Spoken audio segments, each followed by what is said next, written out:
যে বিশ্বকাপ তাকে খ্যাতি দিয়েছে স্বপ্নের ক্লাব, কিন্তু কে জানতো সেই স্বপ্ন পূরণের পথেই হারিয়ে যেতে বসবে তার সবচেয়ে প্রিয় পরিচয়।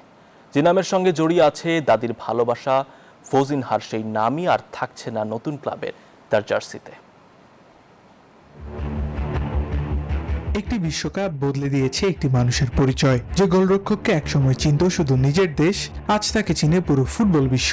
বলছি কেপ ভার্দের বিশ্বকাপ রূপকথার সেই নায়ক ভোজিনহার কথা। আর্জেন্টিনা ও স্পেনের মতন পরাশক্তির বিপক্ষে দুর্দান্ত গোলকিপিংয়ে বিশ্বকাপের অন্যতম বড় আবিষ্কারে পরিণত হন তিনি। বিশ্বকাপের পরে যেন বদলে যায় সবকিছু। ফিফার ড্রিম ওয়ার্ল্ড কাপ একাদশে জায়গা, বিশ্বের প্রশংসা, আর পুরস্কার হিসেবে চিলির ঐতিহ্যবাহী ক্লাব কোলো কোলোর ডাক, সবকিছুই যেন রূপকথার মতো তার কাছে। কিন্তু সেই রূপকথার মাঝে লুকিয়ে আছে অদ্ভুত এক কষ্ট।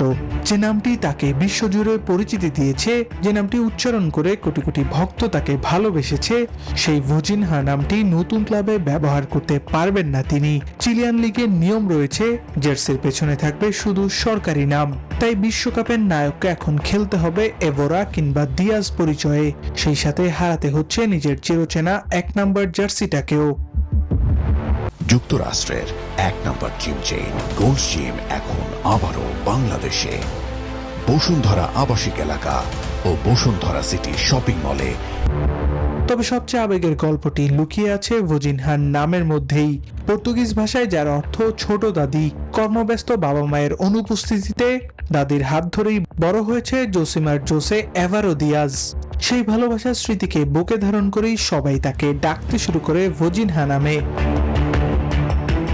বিশ্বকাপ তাকে দিয়েছে কোটি মানুষের ভালোবাসা, বড় ক্লাবের জার্সি আর বিশ্ব তারকার মর্যাদা।